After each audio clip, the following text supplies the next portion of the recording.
In a recent conversation with some of my colleagues, a wide range of things were discussed within a short time, from relationships to communication to entitlement to responsibilities. And from that conversation, different characters came to play. Different individuals with different approaches to the same subject matter. And on that table, we suddenly realized that some of these mindsets were passed down to us by our parents or the guardians that trained us. And one way or the other, we either became replicas of our parents by behavior and ideology, or we adopted a huge percentage of who they are. Reminds me of a book I read some time ago. A strict father raised two sons, and years after, one son became extremely strict and harsh, and the other one became extremely kind. And when they asked them both, their response was, "I turned out this way because my dad was strict." Well, chew on that. Welcome to another episode of Fafanua Afrika, a show that discusses topical issues as it concerns the youth across Africa. Fafanua Afrika simply means redefining Africa, and yes, it's time to redefine our continent. Here is where we find lasting solutions to long debated problems on the African continent. Of course, I am Blessings Mosugu, and I am about to take you through an hour of blissful conversation. So stay with me.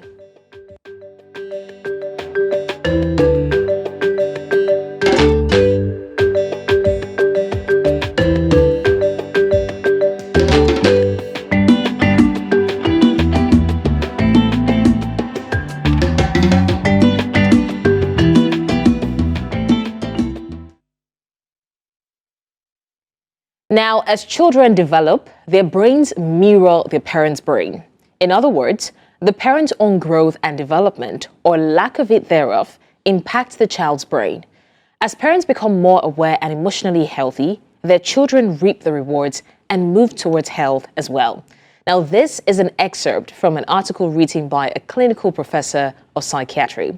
That said, I'd like to continue this conversation with great minds. I have amazing people joining me on the show today to discuss this particular topic. And joining me today, I have, first off, Desmond Nwali, the co-founder and COO of the Landladies Realty Limited, Nigeria. Thank you so much, Desmond, for joining me on the show. Thank you, Blessing, for having me. Such a pleasure to be here. It's a pleasure to have you join us as well. We also have Eloviano Abolarin, a boy-child advocate and a relationship coach in Nigeria as well. Eloviano, thank you so much for joining us as well. Thank you, Blessing. I'm so pleased to be here. It's a pleasure. We're so pleased to have you too. Now, we're talking about parents being, or children rather, being reflections of their parents, children behaving in a certain way, responding to things in a certain way because of how their parents trained them. And I'd like for us to just delve straight into the conversation. Now, the first question I'm going to ask both of you is, do you believe that parental behavior rubs off on their children? Desmond, you go first. Okay, yes, absolutely. Because I'm not a parent yet. However, I've lived under different parenting style, from my own parents to my uncles and my aunts, and I've seen how it's rub off on the children and myself. So I think it is very, very important that parents are emotionally balanced. Otherwise, it will have a huge impact on the children. I mean, there are certain times I go for holidays and I come back. When I come back, my mother is asking me, "What's going on here? Where did you learn this? What's happening?" Because the people that were my guardians, I modeled their lifestyle, and the things I saw them do, I started doing those things unconsciously. Yes, I think it's absolutely certain that the behavior of parents can rub off on the children. I think it's certain. Okay, Eloviano, do you share the same thought? Yes, I do. So whether we like it or not, it's parents influences their children through their developmental stages and also their personality. It reflects on their personality and also their behavioral changes.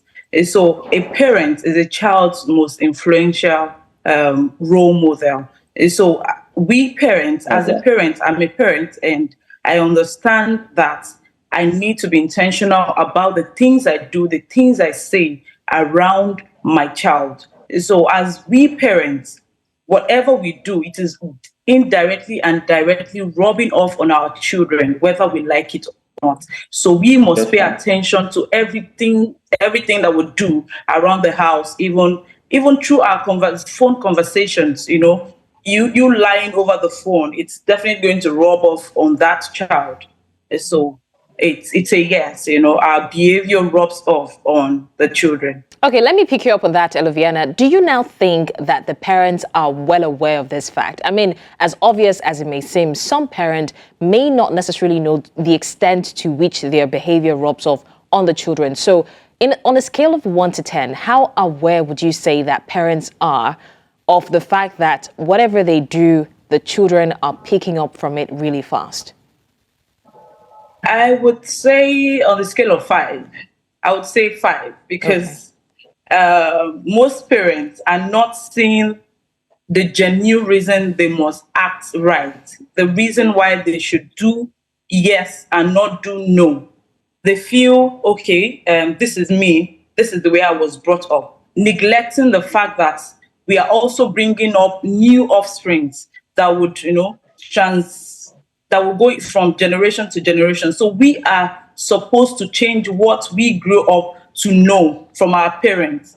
So a lot of parents don't know this, that we are to change the narrative. So if parents of our generation have this understanding that we can change the narrative of bringing up our children right, I think things will be better. Okay. All right. Thank you so much for that. Now, before we go further, of course, this is a youth-based show, and we cannot continue this conversation without at least hearing from the youth across Africa what they think about this particular topic. So we're going to listen now to what the youth have to say, and then we'll continue the conversation. Do take a look.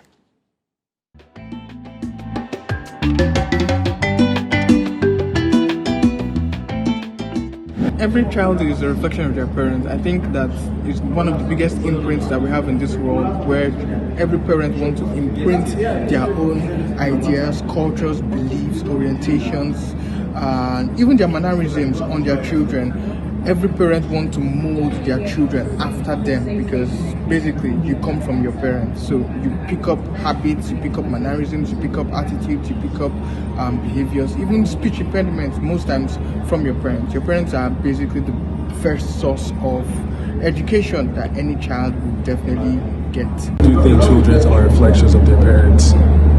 It's just basic first contact. Although that's not the only influence, they pick up things from friends, they pick up things from other family members, pick up things from school, but first base is always with the parents. So yes, I definitely do think so. Children exhibiting the trait of their parents. Like a child do what he or she sees from he or their parents.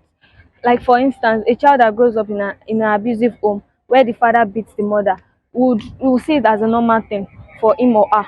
Like if the society needs to help the child in a positive way. Children becoming reflection of their parents. They do what they see, like they become and they reflect what they see in their parents, and they actually need counseling, because if they're able to get counseling, they will not be able to pass what they went through in their father's house to their own generation. So they need people to tell them more about how to run their own family, because if they don't know anything about how to run a family, they will be passing all the experience they actually got from their father's house or their mother's house to their children, which will not even help their own children, because their own children they will learn something like that from them, and they will still be passing it, and that's how it will be going to different generations, which is very bad to the society. So they need counseling from elder ones that actually have experience from a good family.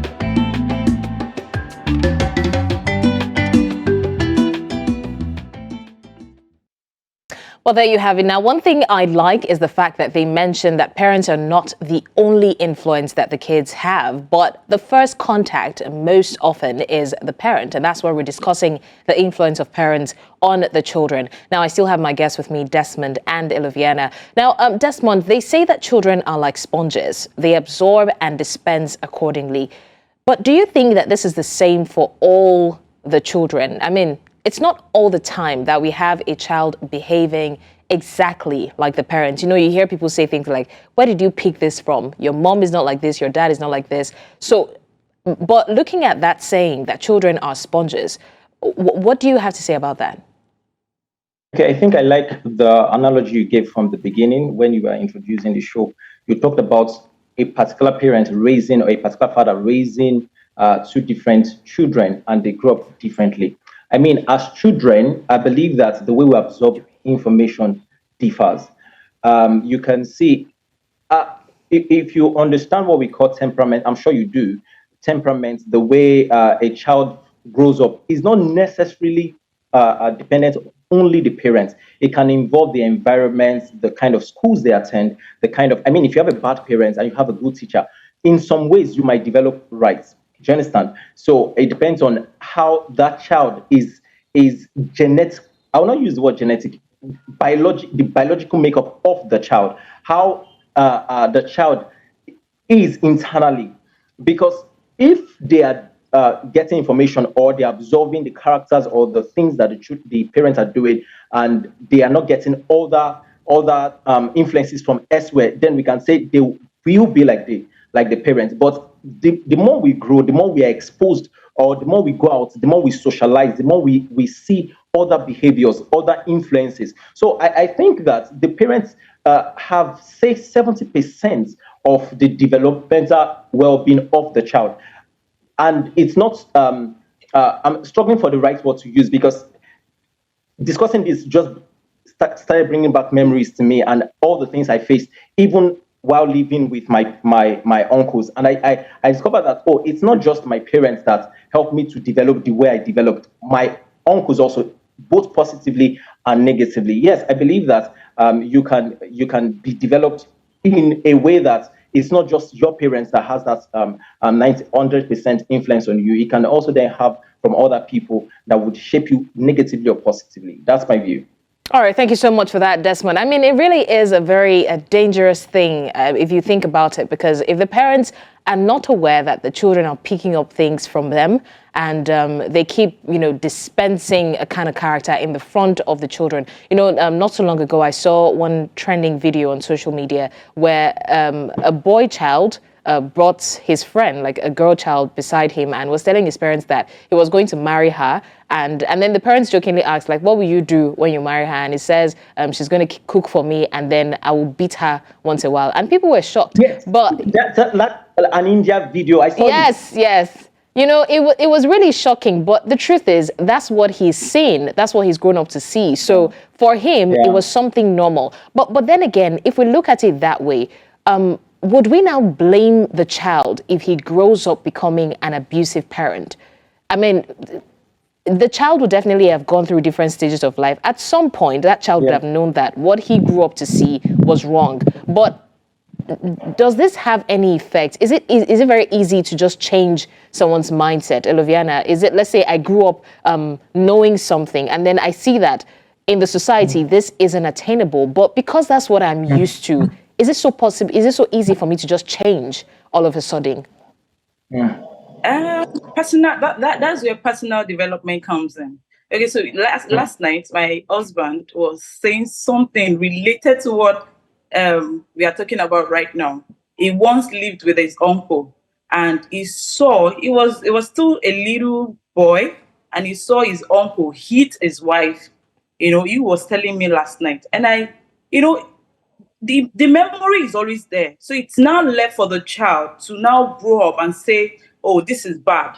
The kind of influence he now keep, the kind of friends and, the kind of relationship he now keep outside the house. That's where personal development comes in.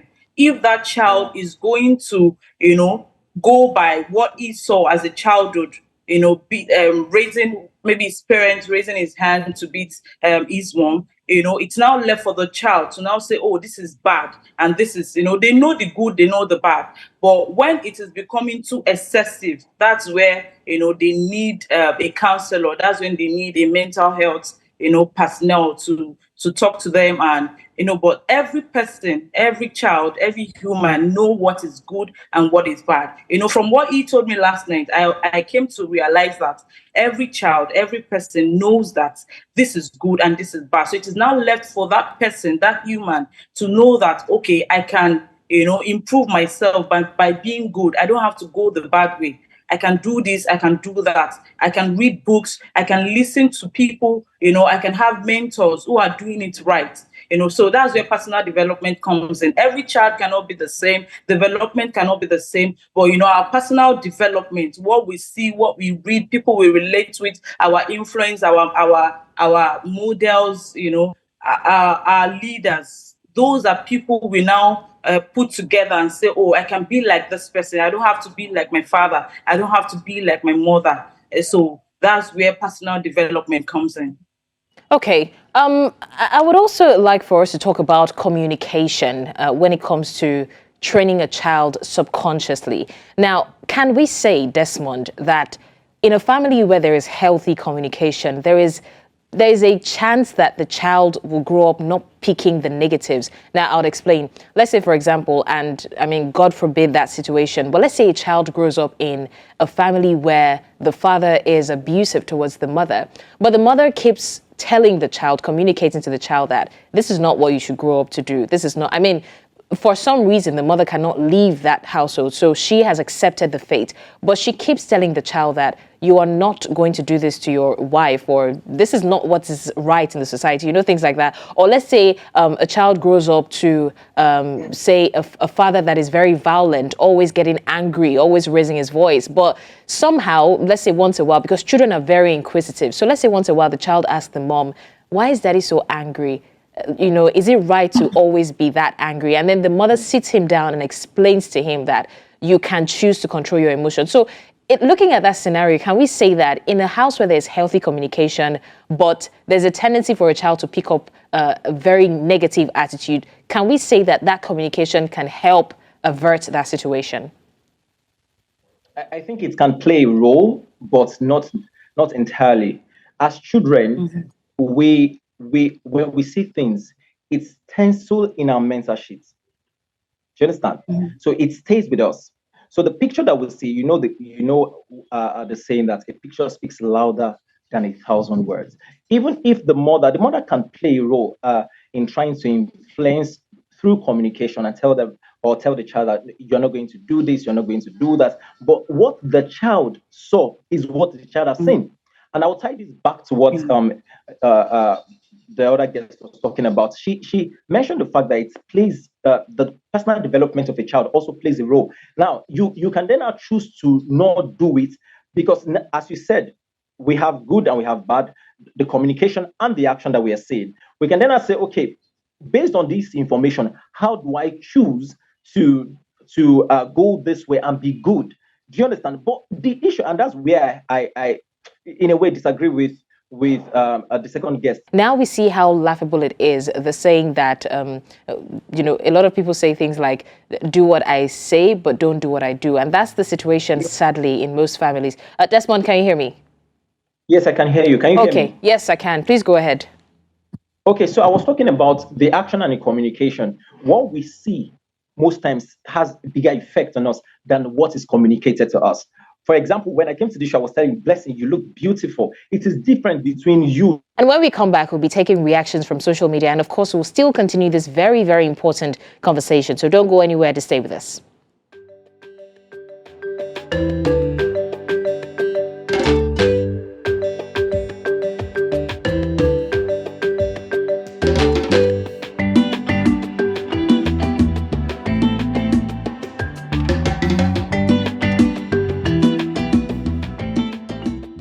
Well, thank you for staying with us on Fafanua Afrika. Now, we have been talking about parenting style and influence on the children. Of course, it's still a youth-based show where we discuss every issue pertaining to the youth and prefer possible solutions to these challenges. Now, our children are mirrors reflecting images of what happens around them.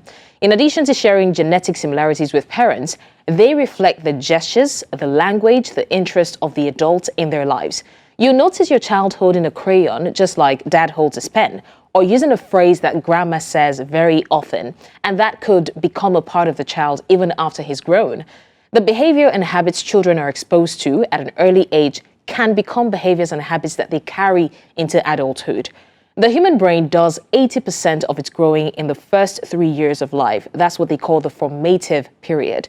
Genetics guide the growth of a brain in the skull, but do not completely design the brain. Instead, genes prepare the brain to be adaptable, hardwiring itself according to the experiences and the environment in which a child grows up. Now, because experiences have a direct impact on the brain development, your child is especially vulnerable to negative experiences in these first vital years. Well, like I said earlier, you're still watching Fafanua Afrika, and I still have my guest with me, Desmond Nwali, the co-founder and COO of the Landladies Realty Limited in Algeria. And I also still have Eloviano Abolarin, boy-child advocate and a relationship coach, Nigeria. Thank you so much for being here with me still. Now, we have been talking about the formative process of children, how easily children adapt to their parents' behavior. Let's also talk about the parenting styles. I'm going to start with Eloviano. How was it for you growing up? Okay, so growing up for me was kind of smooth and easy because my parents are they are not the authoritarian kind of parents, those ones who just, they give rules, you must do this, you must do that. They listen when we talk, we share stories, we talk, the relationship was good. And I learned so much from my mom and I learned so much from my dad as well. So I feel that has also helped me in the way I want to also raise my children. Seeing the way, their relationship grew and, and they brought us all up, all well and good. And, we are all doing great today. So parenting style was very good. We were not neglected in any way and we were not just given permission to just do anything. We had rules. We had rules to live by, waking up in the morning, say your prayers, there were guidelines to live, how to live your life, and it was good. Okay. I would say it was good. All right. Thank you for that, Eloviano. Desmond, now, I think you mentioned earlier that you stayed with your uncle and this conversation reminds you of what you went through. Care to share? Okay, so based on research and personal experience, I believe that there are like 4 different parenting styles. We have authoritative parents. These kind of parents are parents who are involved in your life. They are nurturing and they have the ability to instill confidence in you, right? Because they're authoritative. But we have authoritarian parents.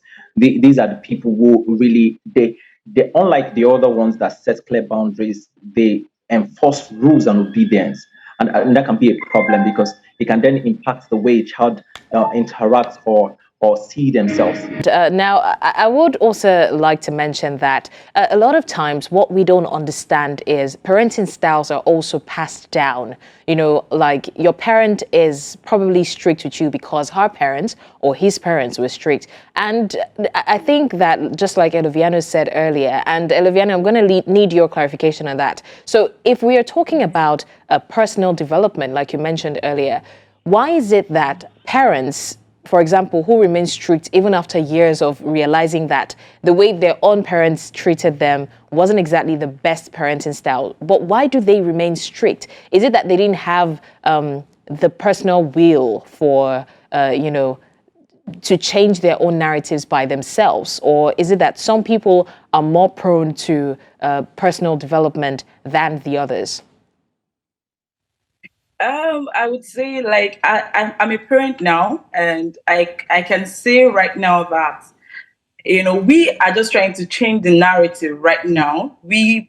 Our own generation are trying to change the narrative, but you see the old shouting. We are trying to focus on communicating with our children than shouting, nagging, sit here. The way our parents were doing to us. You have to, using cane, using the rod, punishment and all of that. So we are trying to change the narrative. It's not like it's not there. Sometimes it comes to my head, like I want to shout. At the same time, I had to talk to myself and keep it calm, so we are just trying to change the narrative. I think it's genetics, the way we are built up, what we've seen over time. And so I believe if we can change the narrative, it will help our children and generations to come. And so I think it's just in our brain. We've seen it over and over and over again. And so we want to also play that movie, want to play that action on our children. And so sometimes we just talk to ourselves like, be calm, talk to your child, So we are just trying to change the narrative. It's in our head. We want to act like our parents, but we are just trying to change the narrative. It's in our head. Okay. Desmond, are you settled? Yes, I am. Okay. I'm sorry for the interruption. Yeah, that's fine. Now, oftentimes you hear people say things like, your parents are trying to discipline you so that you don't become, spoiled in the future. But a lot of times we see really, really harsh measures. Like I've heard stories about what parents did to their children, even as far as sometimes, putting pepper in that long thing they use and flogging the children. That. No, I witnessed that. Like firsthand, I witnessed it. Oh, you did? I saw it happen. Yes. Okay, let me share this experience. It's not a good one. I remember my mom is a disciplinarian. Oh, goodness me. And, I'm bitter right now because I see my nephews, the way she treats them. I'm like, come on, give us this grace. What's happening? I remember one time, how they used to warn us that we should not pick money. Yes. Because if you pick money, you disappear. That.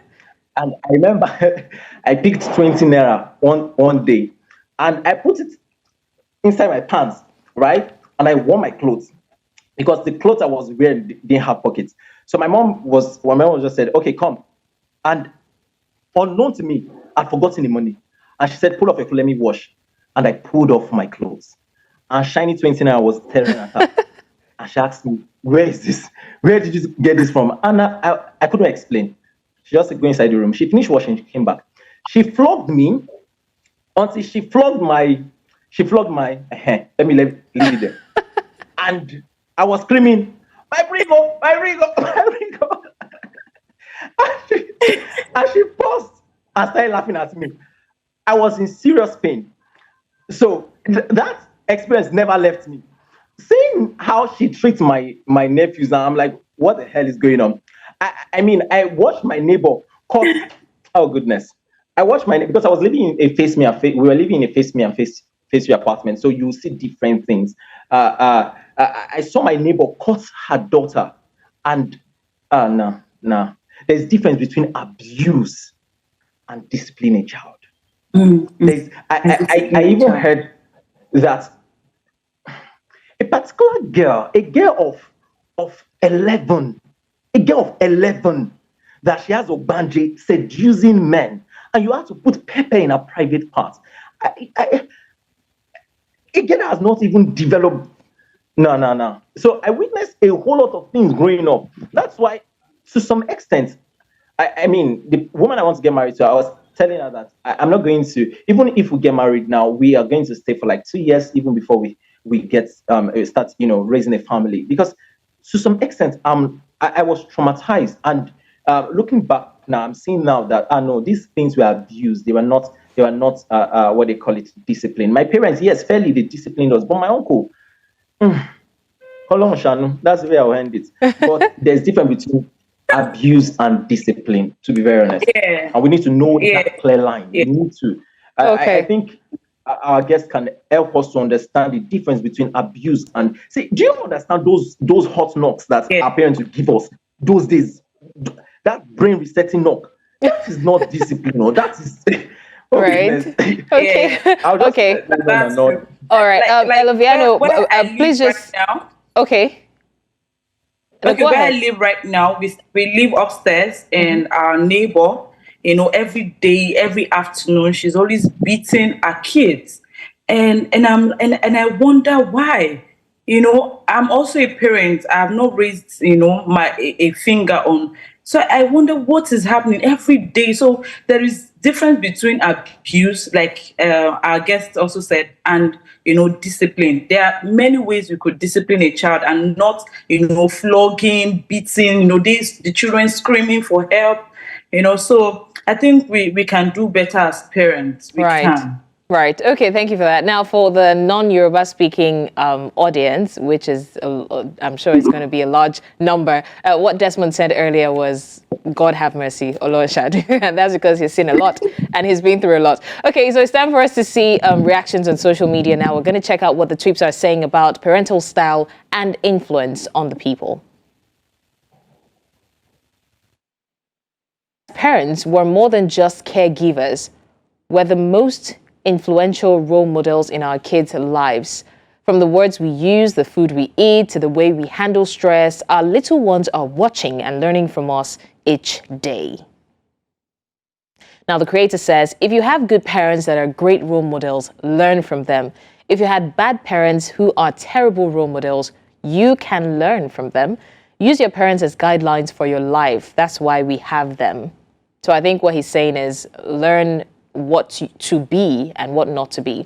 Now, Okosana says, ladies and gentlemen, it's important to teach your children to behave themselves well and to take care of themselves. But what's more important is how you behave yourself as a parent and an adult, because they look up to you. You are their role model. Be a good parent always. Miracle says, have you trained yourself to the point that you have something to impact on the lives of your children, something that they can look up to you?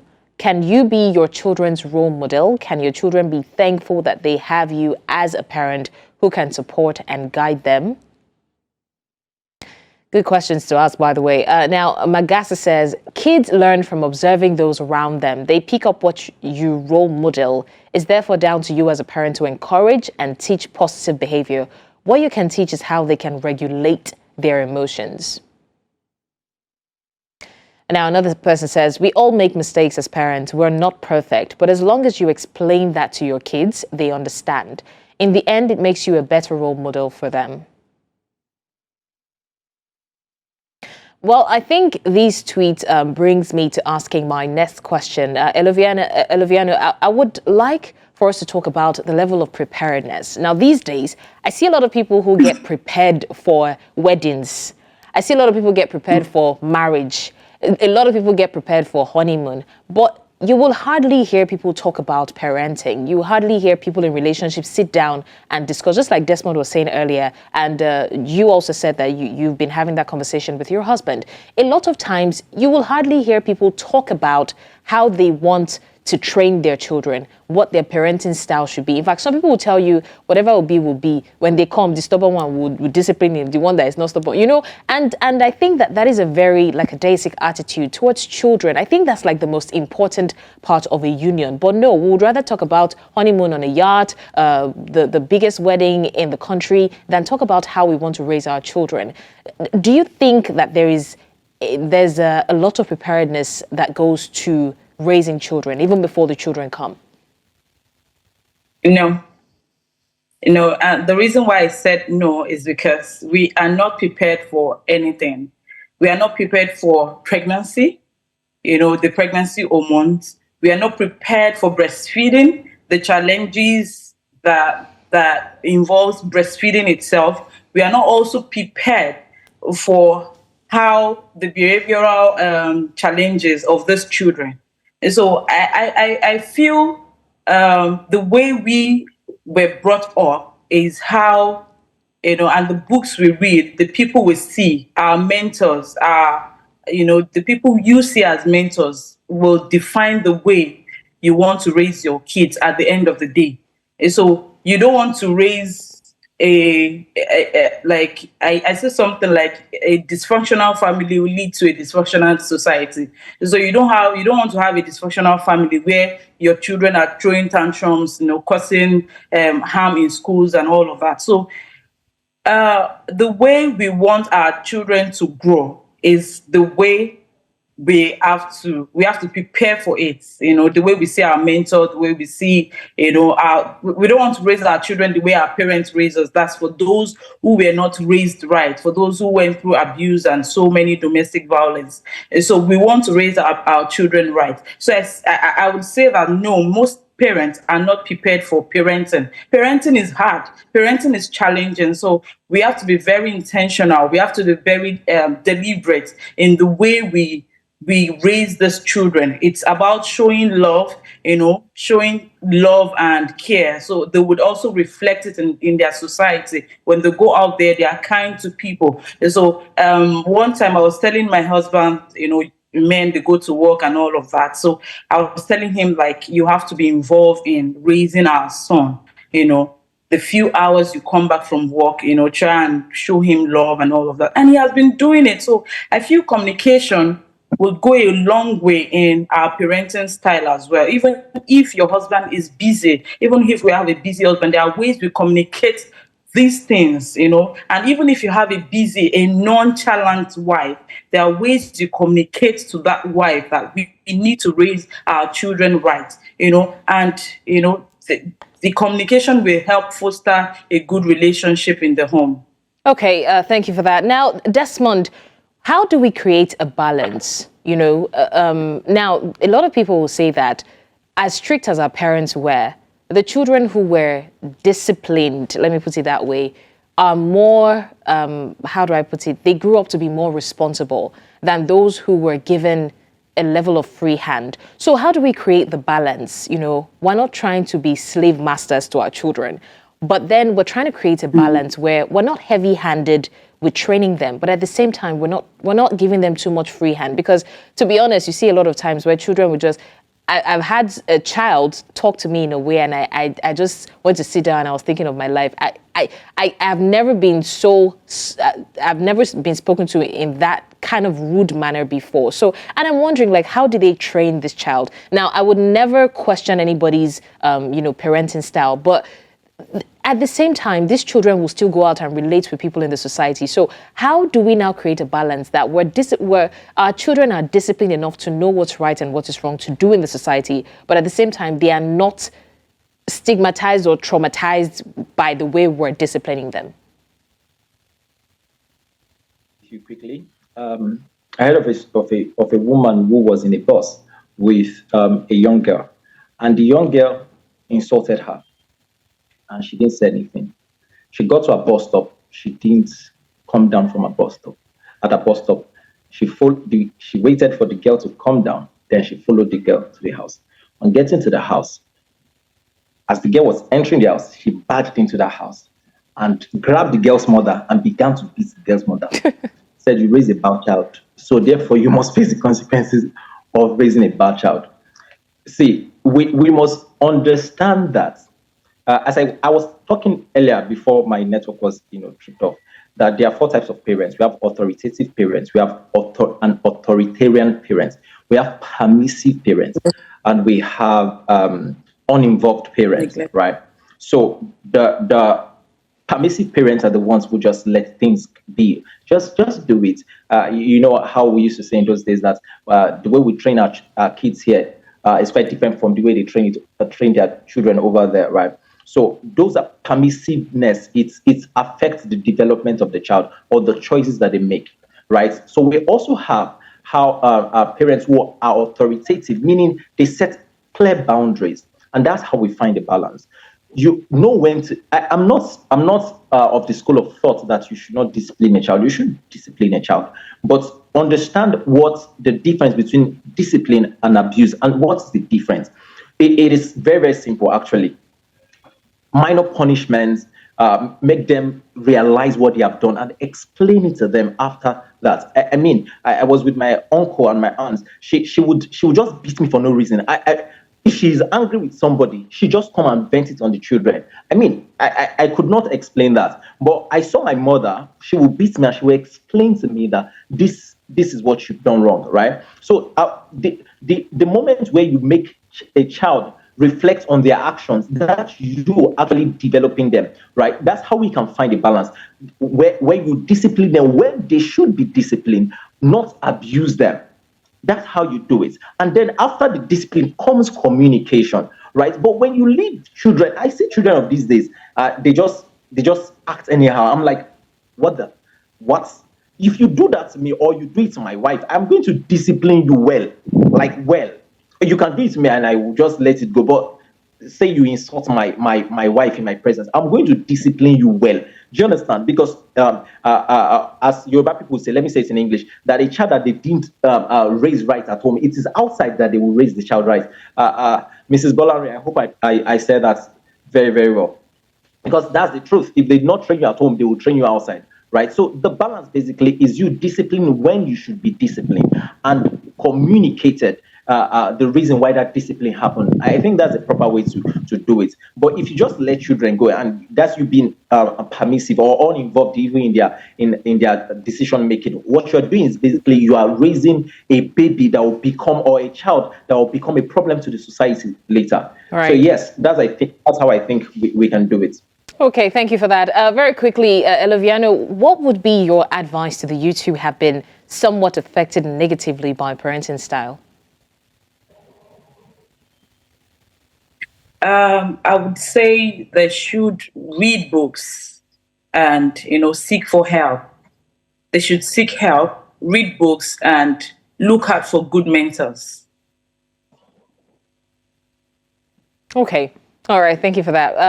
Now, I would like for us to very quickly circle back to my introduction where I talked about a story of a father who raised two sons with heavy-handedness, and years after, one son became extremely strict, the other one became extremely kind. And when they asked both of them, they said, I turned out this way because my father was strict. Now, at what point would you say that both sons began to have different orientations? And why is it that they turned out, in different ways? Desmond, do you want to go first? I think let the parents go first. Let us go first, please. Okay. I'll let you share. Okay, so they usually say something like we shouldn't raise our children the same way. They have different genetic traits. Like we have the melancholy, the phlegmatic, and all those choleric. So we have different kind of children. And so if I have baby A and baby B, I'm not going to treat them the same way because they both have different temperaments, and the way they assess and assimilate things, the way they see things, their view to things are different. And so if this is the way I do my makeup, baby A might not see me doing it this way.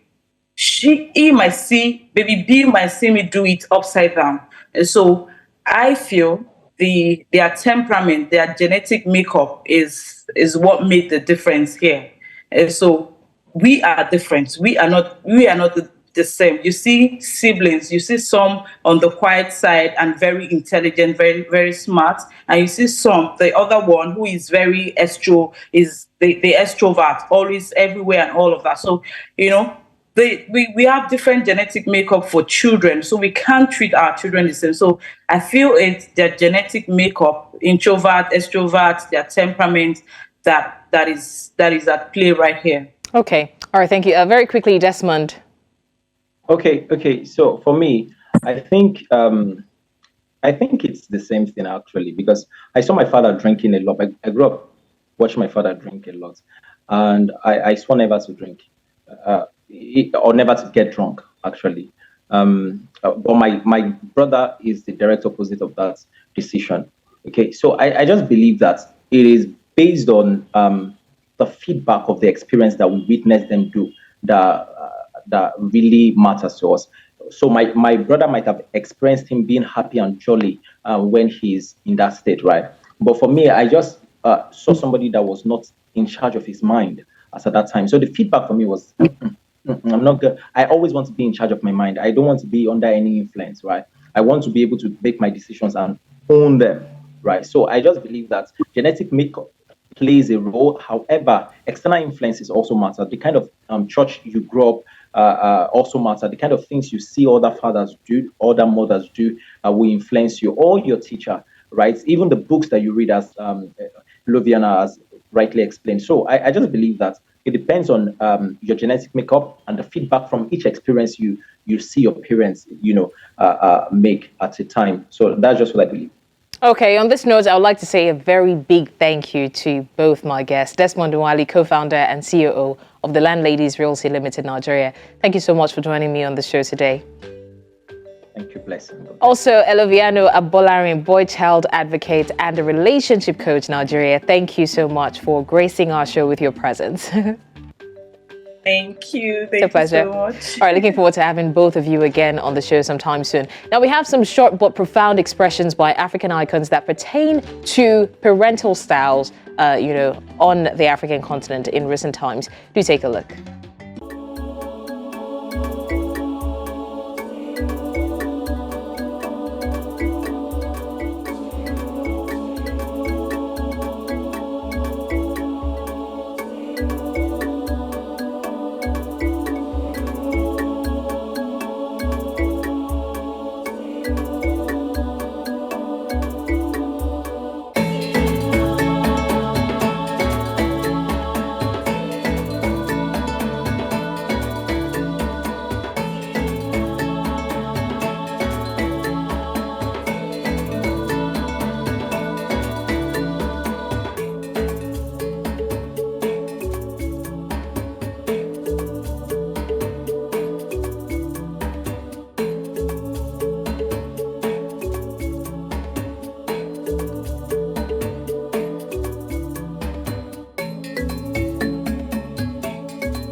Well, one of the quotes says, and I requote, "The golden rule of parenting is doing unto your children what you wish your parents had done for you." Now, kids are perfect mirrors of their parents. They're always watching. They're always listening.